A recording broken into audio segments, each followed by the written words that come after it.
Bienvenidas y bienvenidos a Eneramics en esta segunda temporada. Vamos a platicar acerca de todo lo que viene para 2026, los retos, las oportunidades y, por supuesto, siempre adentrándonos a cuestionar todo lo que tiene que ver con energía renovable, con eficiencia energética y con sostenibilidad. El día de hoy me acompaña una mujer a quien admiro muchísimo en esta trayectoria y que está haciendo un gran cambio en la industria solar fotovoltaica. Ella es Itzel Rojas de Serafín Solar. Bienvenida, Itzel. Ay, muchísimas gracias. Gracias por permitirme estar aquí. Encantada de estar contigo también. Pues la que te admira soy yo, porque yo voy empezando, tú ya llevas tu récord, entonces yo encantada de aprender de ti y de todas las mujeres y también hombres, ¿por qué no? De que ya llevan tiempo en el sector. Muchas gracias. Muchas gracias, Itzel. Sin duda creo que nuestro camino tiene que ser juntas, apoyándonos todas las personas. Y ya para entrar justo en materia y hablar de algo que es tan importante como es la energía solar fotovoltaica en México, en rumbo 2026, pues me gustaría que pudieras platicar un poco más a nuestra audiencia, pues qué estudiaste, cómo llegaste al sector solar, qué es lo que más te gusta de estar en esta industria. Vale, mira, pues está súper interesante mi historia, bueno, al menos para mí, ¿no? Yo estudié, soy politécnica de corazón, estudié en el Politécnico, en el Instituto Politécnico Nacional, la carrera de negocios internacionales. Ajá. Yo estuve muchos años, alrededor de 9 años, en todo lo que tiene que ver con comercio internacional de diferentes productos, ¿no?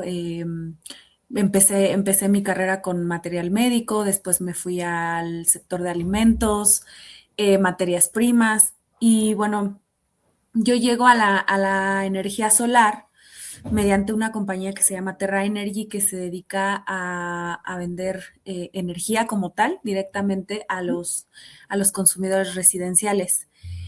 Yo, la verdad es que creo que la energía solar me llamaba desde antes porque justamente trato de hacer este brinco ya de una manera muy consciente, pensando en que dije, bueno, o sea, me gusta mi trabajo, me gusta lo que hago y lo que he desarrollado, pero quiero hacer algo que genere un impacto importante en la sociedad, ¿no? Pero no solo importante, sino bueno, o sea, algo que me genere como esta sensación de que estoy haciendo algo bien para la sociedad, ¿no? Entonces ahí es donde me pongo a buscar, obviamente trabajo, pero ya no es como el típico de estoy buscando y lo que sea, ¿no? Lo que caiga o simplemente solo subir de puesto, sino ya es enfocada en ese objetivo. Con un Entonces, propósito detrás, ¿no? exacto, con ese propósito. Y llego a Terra, conozco a Lourdes de Anda, que igual y en algún momento tienes oportunidad de entrevistarla, que también es una eminencia. Ella ahorita tiene mi breve comercial sobre ella, porque Sí, claro, para eso es este espacio. tiene una compañía que se llama algo de Huerto del Campo, una cosa así, pero bueno, ayuda a reforestar las chinampas de Xochimilco y hace actividades con empresas para Guau, hacer esa ajá. reforestación. Pero bueno, ella es la que me jala a Terra. Y ahí empiezo a desarrollar el departamento de comercio exterior, que es hasta la fecha mi know-how. Empiezo a desarrollar estrategias de importación de paneles solares, de inversores, de estructuras, de cables, de todo lo que tiene que ver con lo que se requiere para el sistema fotovoltaico. Y bueno, ahí surge mi relación con la energía solar. Después conozco por medio de esa empresa a Seraphim Energy, que resultaba ser mi proveedor. Me gusta cómo trabajan, me llama la atención cómo se va desenvolviendo este proveedor. Y ahí es donde como que le hacía falta algo a mi vida, ¿no? Que yo siempre le llamo la adrenalina de las ventas, porque vender es toda una adrenalina, o sea, todo Sí, el tiempo está ahí, ¿no? Y sentía que le faltaba eso también, ese punch, entonces me aviento, empiezo a conversar, en este caso con el que ahora es mi jefe, que es director de América Latina, se llama José Luis Blesa y es argentino, y empiezo a platicar con él y le digo, ¿sabes qué? Pues me interesa trabajar con ustedes. Y me da mucha risa porque me acuerdo que me dice, no sé si me estaba evaluando o qué, pero me dice, pues tengo un puesto, pero es para Chile. O sea, como que piénsatelo, ¿no? Y yo no, sí lo quiero. O sea, fue como de, sí lo quiero, me aviento al ruedo y dije, no sé qué estoy haciendo aquí, pero vamos a ver qué surge. Y la verdad es que desde ahí, no, o sea, lo que ha surgido es puro aprendizaje, buena onda, muchas ganas de mejorar, de crecer, también mucho crecimiento que me ha llegado y yo encantada de, pues, de seguir aquí, ¿no? Eso obviamente fue hace 3 años, aproximadamente casi 4, y pues ya llevo 4 años en la compañía, liderando el mercado de Chile, ahora ya tenemos equipo allá también y el de México posteriormente. Me encanta porque creo que dentro de tu historia me gustaría, pues, compartir con nuestra audiencia, ¿no? O sea, cómo cuando ves una oportunidad es tómala, porque además, lo que yo veo es que eres muy valiente porque vienes de un sector distinto, pero aún así dijiste: "A ver, mi expertise son los negocios, mi expertise es el comercio internacional, yo puedo, aunque sea un nicho completamente distinto, pero al final el tema de ventas es exactamente igual con sus, obviamente, sus implicaciones de estrategias de acuerdo al mercado al que vamos, pero eso me encanta y me gustaría preguntarte, ¿cuál ha sido una de las principales impresiones que has tenido de cambiar de otros mercados como el alimenticio que comentabas a estar ya de lleno en el sector de la energía? Pues es que, por ejemplo, cuando yo estaba en el sector alimenticio, yo creo que depende mucho de cuál es el driver de tu vida profesional, ¿no? Entonces, el mío siempre ha sido el dinamismo. Yo veo que el sector solar es un sector súper dinámico, o sea, está cambiando casi cada semana, ¿no? Y se vuelve una locura y a veces, no te lo voy a negar que hay veces que digo, híjole, ¿en qué me metí? O sea, ¿en qué momento decidí? Pero cuando piensas con esa profundidad en justamente ese driver, dices, no lo hubiera hecho diferente, no lo hubiera hecho distinto porque lo que me lleva o lo que me trae aquí, pues es esa necesidad de dinamismo, ¿no? Y el sector de alimentos, a lo que iba con eso es que es un sector que ya tiene tantos años, es un sector que ya está de cierta manera posicionado y que ya tiene un cierto comportamiento. Digo, obviamente a todos los sectores les afecta mucho pues decisiones políticas o geopolíticas, el tipo de cambio, no sé, las decisiones en la bolsa de valores y muchos otros factores macroeconómicos, pero hay unos que son más afectados que otros, ¿no? Y pues uno de esos es el solar, lamentablemente o afortunadamente. Buenísimo, Itzel. Y justamente hablando ya directamente del mercado solar, y para que nuestra audiencia pueda conocer, o sea, ¿qué viene? A ver, es verdad que este año tuvimos bastantes cambios regulatorios, hay muchas dinámicas en relación a comercio exterior, hay también muchas oportunidades que vimos en 2025, pero también 2026 a nivel económico se pronostica como un año reservado. Entonces, pues me gustaría preguntarte a ti, ¿qué variables consideras que van a definir el crecimiento del mercado solar en 2026? En todos los aspectos que involucran justamente al mercado solar. Sí, sí, sí, muy buena pregunta. Mira, sí es cierto, este año fue un año complejo en general, creo que para todos, para varias industrias.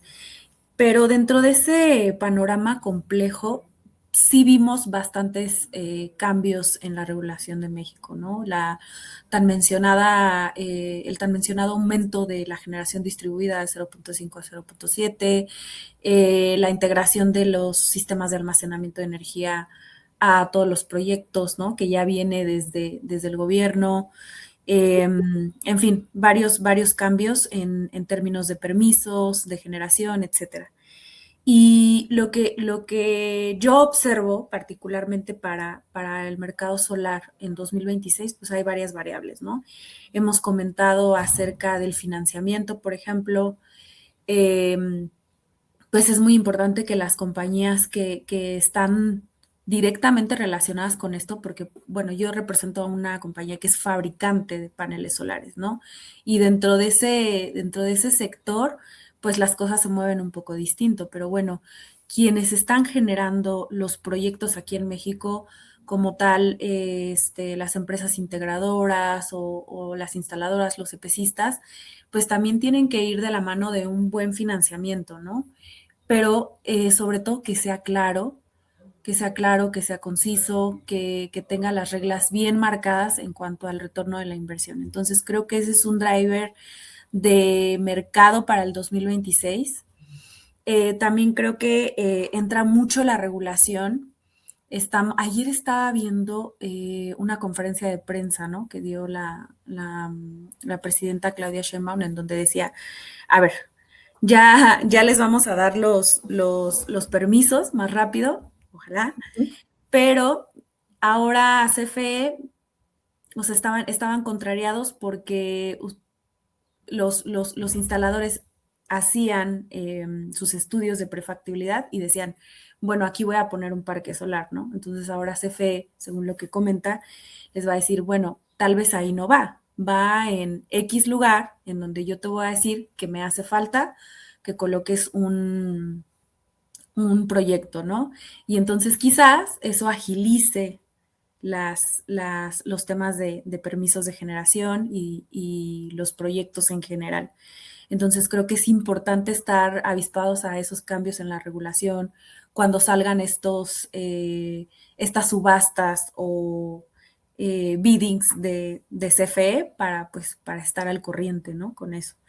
Y bueno, en términos de costos, que es como que un poco donde más se puede decir yo estoy envuelta, sí es importante que mantengamos márgenes saludables. Ahora los fabricantes andamos hablando de eso, ¿no? Es el tren. ¿Puedes explicar un poquito más a nuestra audiencia a qué te refieres con márgenes saludables? Sí, mira,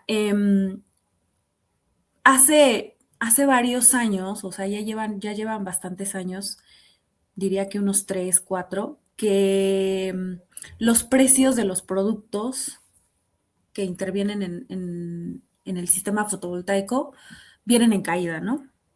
Entonces, todos sabemos que no es natural ni orgánico para un sector que quiere, pues que se quiere desenvolver y quiere desarrollarse al máximo, que haya tantas caídas en precio, porque eventualmente va a haber una pérdida que alguno de la cadena se la va a quedar, ¿no? Se podría decir de alguna manera. Entonces, todos los fabricantes se empezaron a preocupar, allá en China principalmente, de estas prácticas en la baja de los precios y principalmente el gobierno chino, porque los paneles solares, las estructuras y todo lo que tiene que ver con el sistema fotovoltaico acceden a un recurso de apoyo que se le llama un apoyo al arancel a la exportación desde China, ¿no?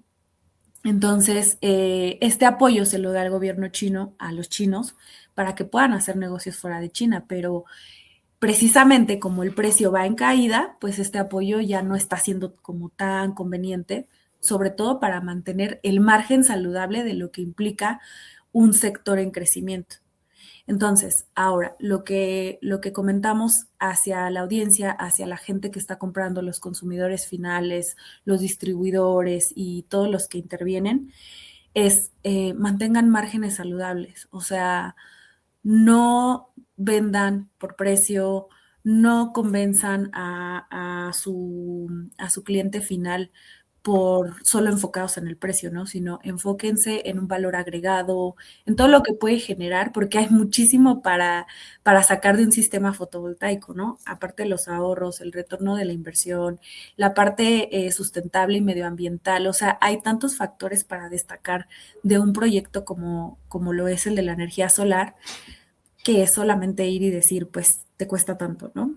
Ujú. Entonces, para 2026, lo que más estamos recomendando es tratemos de mantener márgenes saludables en todo lo que interviene con el sistema. Desde que generas, más bien, desde que fabricas, desde que lo exportas, desde que lo importas, de ahí te vas a la instalación, ¿no? A los costos de instalación, los costos de generación.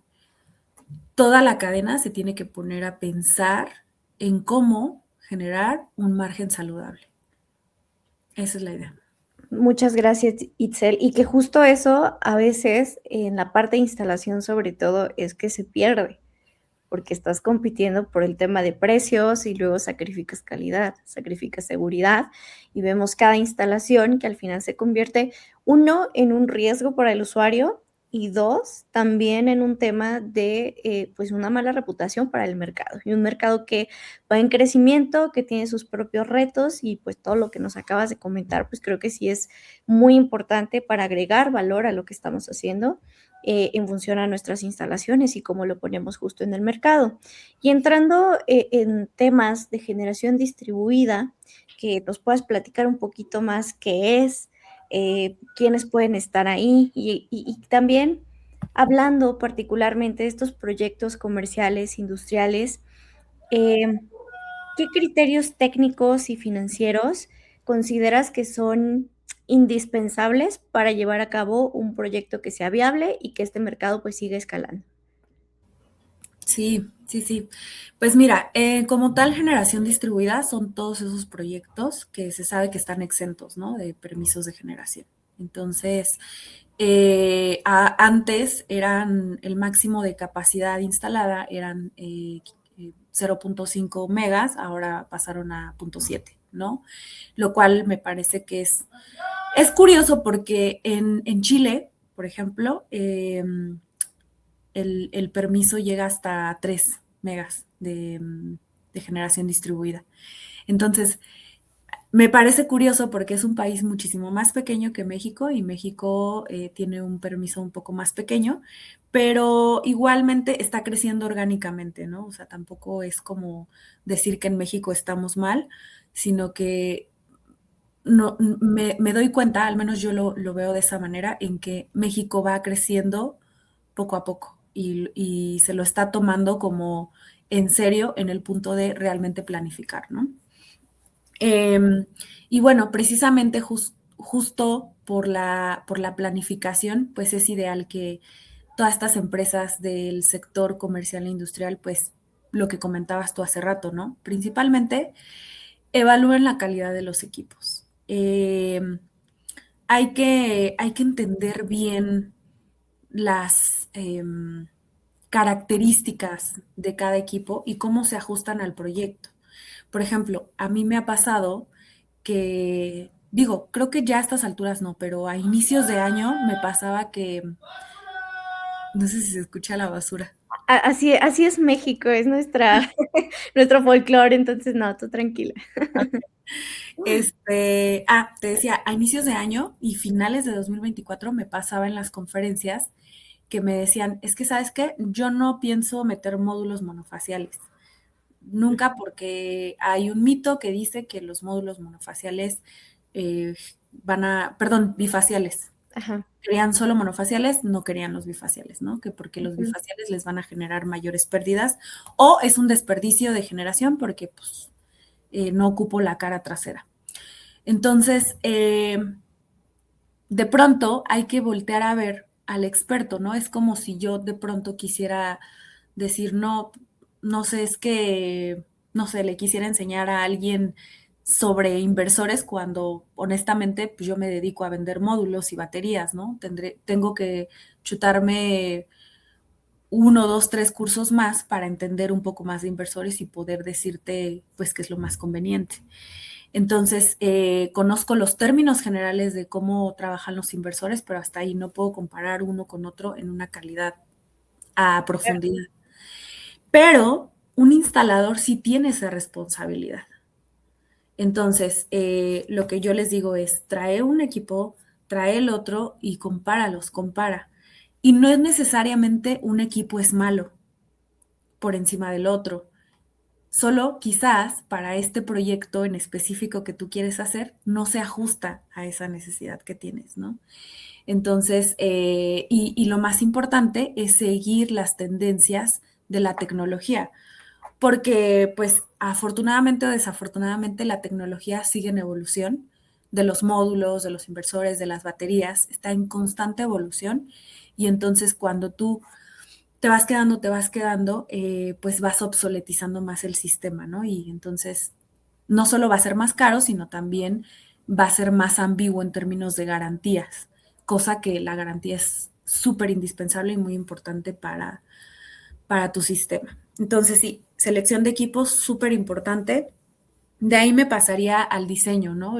Creo Ujú. que los instaladores tienen una responsabilidad muy, muy importante y las empresas que se dedican a la ingeniería de desarrollar diseños coherentes que tomen todas las variables habidas y por haber para esa instalación, que hagan simulaciones, que se lo tomen en serio, ¿no? Que se tomen realmente en serio el proyecto para que lo puedan llevar a su máximo potencial.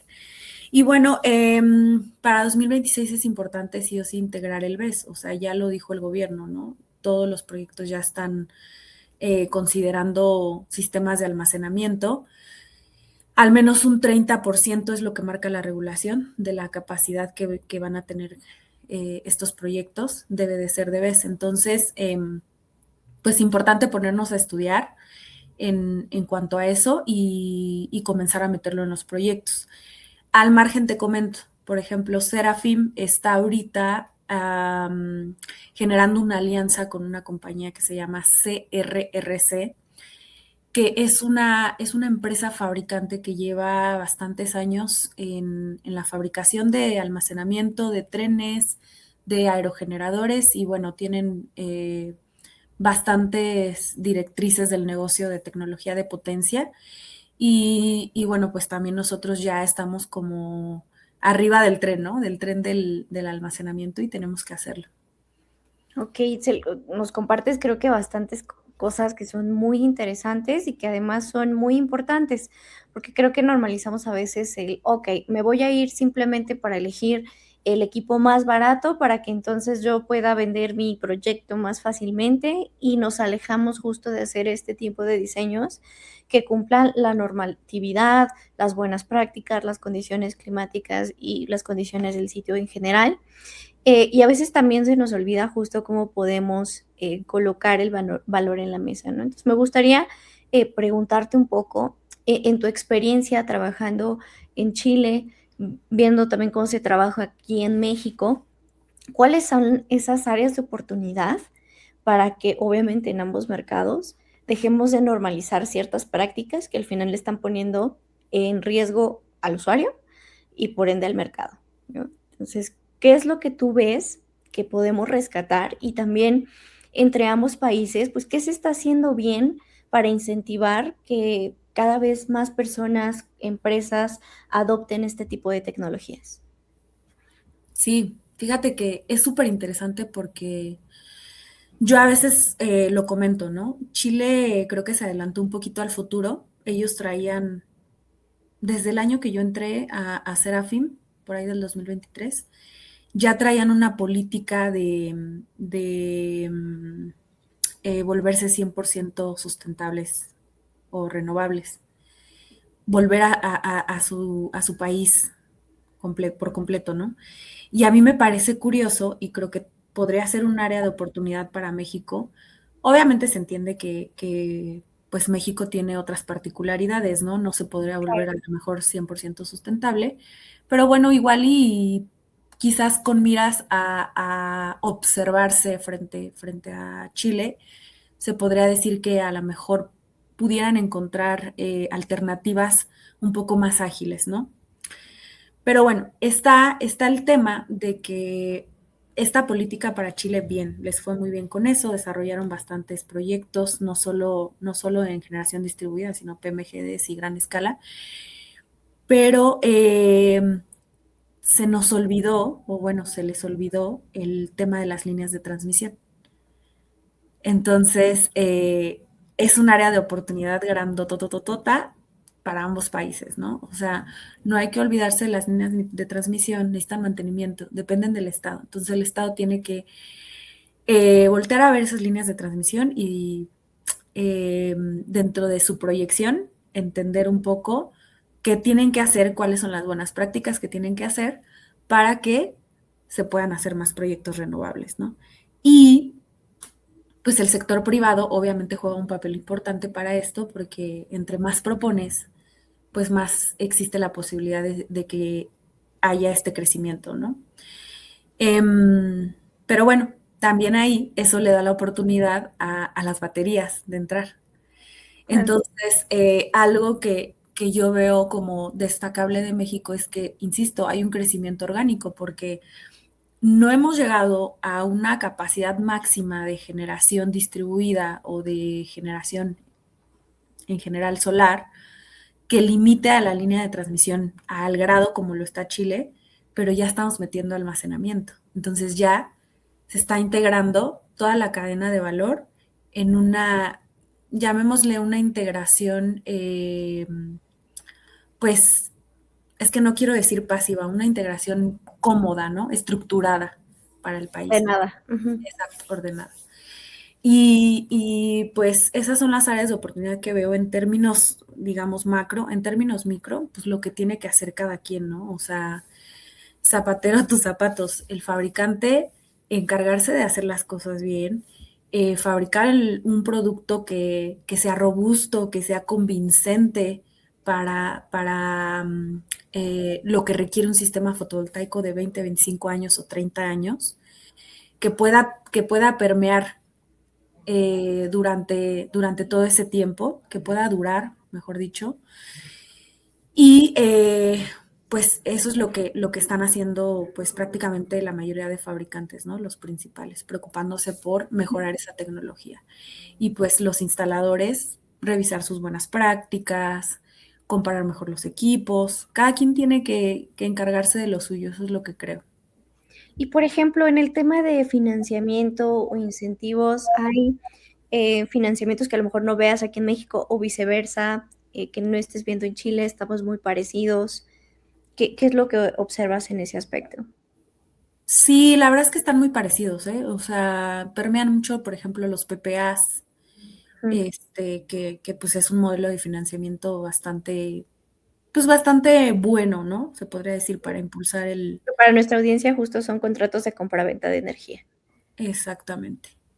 Y nada más ahí, o sea, que es importante, y lo menciono como un poco más para el mercado mexicano, revisar muy bien, considerar costos de inflación, o sea, que su proyección del PPA sea realmente, pues sea real, o sea, tal cual, que sea real, que consideren todos estos factores, el riesgo regulatorio, em, todos los riesgos que implica, ¿no? Un financiamiento. Creo que es eso. Porque de pronto, igual, insisto, por la rapidez, a uno que otro se le puede ir y este, pues ahí ya se pone complicado el panorama, ¿no? Para el inversionista que está adquiriendo el proyecto. Buenísimo, Itzel. Creo que hemos ido recorriendo, ¿no? Como desde el punto de vista del fabricante, cuáles son las tareas que hay que hacer desde el punto de vista del integrador, las personas instaladoras. Entonces, me gustaría ahora abordar justo dónde están esas oportunidades que vienen en 2026. Uno, para la cadena de valor, pero también para aquellas personas que hoy quieren tomar la decisión de optar por la solar fotovoltaica, de instalarla o en su casa o en su industria, en su comercio. En términos de modelos de negocio, de tecnología, de operación, de precios, si tienes algún dato que nos puedas compartir de la comparativa de 2025, de cómo se vivieron estos precios y cómo los vamos a observar en 2026. Híjole. Em, sí, pues mira, en términos de precios, el 2025 fue un año que inició, te diría casi que con el pie izquierdo, ¿no? Porque con el pie izquierdo y no, o sea, porque pues tampoco, ¿no? Lo que te decía, márgenes saludables. Pero sí, veníamos de una caída total del sector y de pronto enero, febrero 2025, precios van para arriba. Entonces, obviamente esto genera especulaciones y pues inestabilidad, ¿no? También se podría decir en el sector, pero también a largo plazo genera estabilidad, porque pues a mayores márgenes, mejor están contentos todos, ¿no? Entonces, fue un año complicado. Yo lo que les recomiendo, por ejemplo, a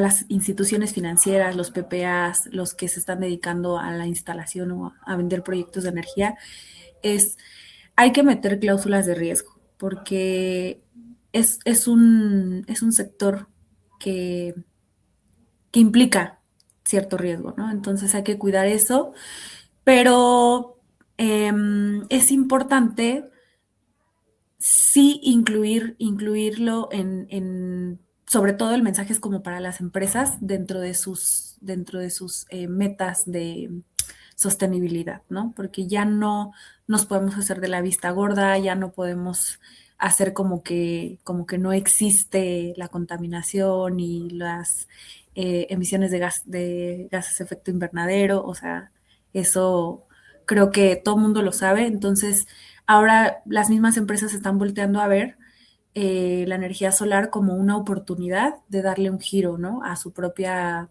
huella ecológica. Entonces, Ujú. es una gran oportunidad para las empresas, para las personas que quieren integrar la energía solar a su vida. Pero sí, hay que cuidar mucho todo este tema de riesgo que se menciona. Ok, 2026, ¿tu pronóstico para el año? Para el Para año. la industria y propuesta. Sí, pues mira, empieza, te doy la razón en que es un año que hay que verlo como con cierta Reserva. austeridad, sí, como con reserva. Hay que cuidarse, eh, hay que cuidar la economía en general y para el sector solar igual va a haber crecimiento, ¿eh? O sea, se prevé más o menos, estaba viendo las métricas, se prevé 1 gigawatt de crecimiento en general para la generación distribuida, cosa que es rara, ¿no? Porque pues, bueno, rara y no. Yo a veces digo que es rara porque comparo luego con Chile, pero en México es el sector que más ha tenido crecimiento y me parece que está muy bien porque hay muchas pequeñas y medianas empresas que están impulsando la economía del país y eso es verdaderamente, pues, importante. Sí, claro, y que además la tendencia, o sea, del consumo de energía sigue incrementando. Ujú. Entonces, pues sí o sí vamos a tener que seguir viendo el tema de la energía como un bien crucial, ¿no? O sea, no sacrificar, obviamente, pues los bienes para que necesitamos para producir, pero sí ser más conscientes del manejo de la energía y de visualizar estas opciones para, pues, desplazar el uso de combustibles fósiles y tener acceso a estas fuentes, pues, muchísimo más limpias y más baratas, ¿no? Claro, claro, totalmente. Sí, pues eso que comentas y insisto, va a ser un año bueno para la energía solar, independientemente de que hay que mirar el terreno, hay que dar pasitos de bebé, ¿no? Un poquito este año, pero lo que prevemos nosotros, el crecimiento no va a parar, o sea, va a continuar. Y justo, ¿cuál sería como esos consejos, que te gustaría a ti dar en función a qué tenemos que dejar de hacer que estuvimos haciendo en 2025 para que realmente podamos aprovechar estas oportunidades? El primerito, aunque sueno a disco rayado, no compren ni vendan por precio. O sea, están dañando a la industria, la están matando, ¿no? Volten a ver otras cosas. Hay mucho valor agregado en la industria solar, mucho. Lo que tú decías, aspectos de seguridad en las instalaciones, aspectos de viabilidad en la zona, en términos de equipos, la calidad, evidentemente, la calidad, el comparar, el darte la oportunidad de probar, ¿no? ¿Qué le queda a tu proyecto? Yo los invito a que prueben eso pero sí, traten de un poco cambiar el speech de venta porque el precio, pues no puede ser el único driver de mercado. Ese es el principal consejo. Totalmente, totalmente. Es que sin duda creo que cada año esto es parte de la conversación, ¿no? O sea, seguimos como permeando ciertas prácticas que hacen que los proyectos, pues, no queden como deberían y, pues, el mercado obviamente mal, ¿no? O sea, ves cada vez noticias en donde o ya se voló el sistema fotovoltaico, los paneles del techo, o ya la instalación hubo un corto. Ahora con el tema de electromovilidad, ¿no? También vemos mucho este tema de que no se dimensiona correctamente el calibre del cable y entonces tienes ahí un posible conato de incendio. Entonces creo que sí son cosas que tenemos que visualizar quienes estamos dedicadas y dedicados al sector, pero también que las empresas pues entiendan, ¿no? Que sí sigue siendo una tecnología viable, que fabricantes como ustedes están cuidando el tema de calidad, de no solamente basarse en, quiero dar un buen precio, sino ver todos los aspectos que implica el desarrollo propiamente de la tecnología, ¿no? Sí, sí, sí, totalmente. Y además, ¿sabes qué? Hay otra forma también de voltear a ver el precio, y ahorita me acordé. Ujú, Eh, sí, de por sí, la energía solar es una de las más baratas, si no es que la más barata de energías renovables, ¿no? sí. Entonces, yo creo que ahí sí puedes desarrollar un speech. A ver, compara cuántas emisiones de gases de efecto invernadero tiene la energía solar en comparación con las demás y cuánto te cuesta. Y ahí tienes un valor agregado impresionante. Pero si tú solo comparas un sistema fotovoltaico con otro o un equipo con otro en términos de precio, ¿qué valor le estás generando, no? Tu cliente ya está convencido de que quiere energía solar, entonces, ¿qué más? Lo dejaría por ahí. Buenísimo, Itzel. Y es que al final creo que sí, 2026 pinta, creo que ya no lo compartiste, reservado, pero al final hay mucho por hacer. O sea, no es solamente como, bueno, ya todo no sabemos cómo va a estar, entonces no hay que hacer nada. No, al contrario, o sea, día con día hay que hacer algo. Y a mí me encantó cómo iniciamos esta conversación cuando comentabas que tú entraste a esto porque querías hacer algo por el ambiente, porque querías hacer un cambio. Y justo para ir finalizando nuestra conversación, tenemos ya un ritual que hacemos con todas nuestras personas invitadas en donde les preguntamos, sabemos que ya hoy estás haciendo muchísimas cosas desde tu rol como Senior Sales Manager, pero también en tu vida diaria, ¿qué consejo le pudieras dar a nuestra audiencia que se llevaran para hacer una pequeña acción que genere un cambio en su día a día dentro de lo cotidiano, para generar un impacto positivo al planeta o también para cuidar la energía? Uy, tengo varios. Dale, dale, aquí todos son bienvenidos. No, mira, yo, por ejemplo, hay una compañía, ahorita no me acuerdo el nombre, pero creo que se llama Composta, que está aquí en la Ciudad de México. A lo mejor hay otras en otros estados de la República, pero sí, separen su basura. Hay empresas que ya se llevan tus residuos y hacen composta, ¿no? Pues para las plantas. Entonces, me encanta porque me encantan esas ideas y a veces digo, ¿cómo no se me ocurrió a mí antes? Pero te llevan el bote a tu casa, tú separas ahí todo lo que, por ejemplo, cáscaras de plátano, el cascarón del huevo y otras cositas, y tú se los entregas a ellos cada semana y ellos se encargan de compostarlo. Entonces está padrísimo eso, si no te encanta como esa onda de la composta, ¿no? Hay personas que conozco que sí les gusta y ellos mismos lo hacen. Entonces, creo que sería eso, separar la basura y compostar. Otra cosita que yo hago es que ando cargando mis popotes pues sí, de fierrito, de Sí, de metal, metal. Ajá. para no pedir popote o sea, trato de que no me des popote y les aviso desde antes en los restaurantes, ¿no? ¿Qué más? No pido bolsa, soy de esas señoras molestonas que digo, no me dé bolsa. Somos 2. Sí. Entonces, ya, una bolsa menos es ayudar al planeta y varias cositas, o sea, son hábitos diarios, hacer conciencia de si lo que estás haciendo genera más contaminación para el planeta y para el mundo. Y ya para finalizar, hacia algo personal, bueno, antes, en sus reuniones, en mi familia pasa mucho esto y yo creo que también ya lo traía desde niña. Toda mi familia, por parte de mi mamá, cada vez que nos reunimos a fiestas, cada quien lleva su plato, su vaso, su cuchara y su jarra para el ponche, si tú quieres, ¿no? O para Increíble. Ajá. ajá.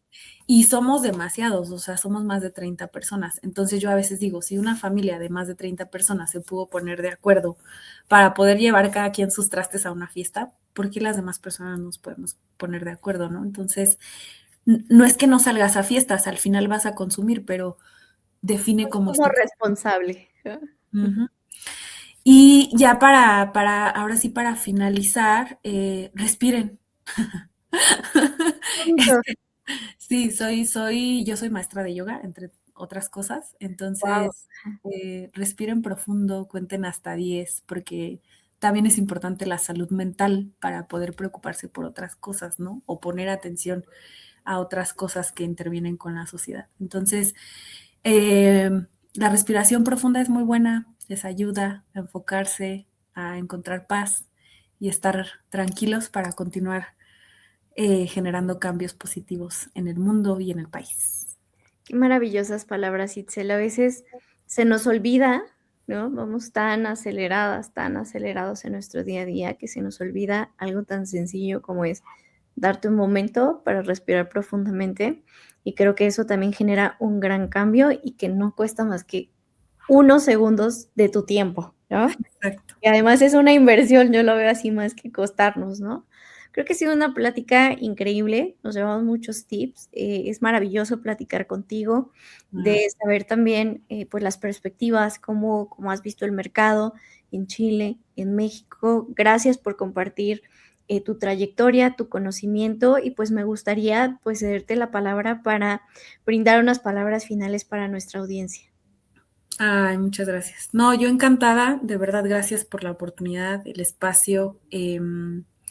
Me encanta platicar también contigo. Digo, hemos hablado poco, pero lo poco que hemos hablado, como que ya hay esa conexión y me agrada porque quiero seguir aportando y aprendiendo sobre todo. Yo sigo siendo una alumna interminable de todas las personas que veo que llevan muchísimos más años que yo dentro del sector. Entonces, humildemente comparto lo que sé hasta ahora, esperando aprender muchísimo más. Gracias de Muchas verdad. gracias. Gracias, porque sí es un aprendizaje, nosotros aprendemos de ti, y viceversa, y así tiene que ser. O sea, no tenemos el conocimiento absoluto, tenemos diferentes perspectivas con base en lo que vamos aportando, nuestros contextos, nuestras vivencias, y ha sido maravilloso platicar contigo. Gracias a ti, gracias a toda nuestra audiencia. Esto fue Eneramics, y aquí se cuestiona todo. Muchas gracias. Gracias, Itzel, por estar aquí hoy. Gracias.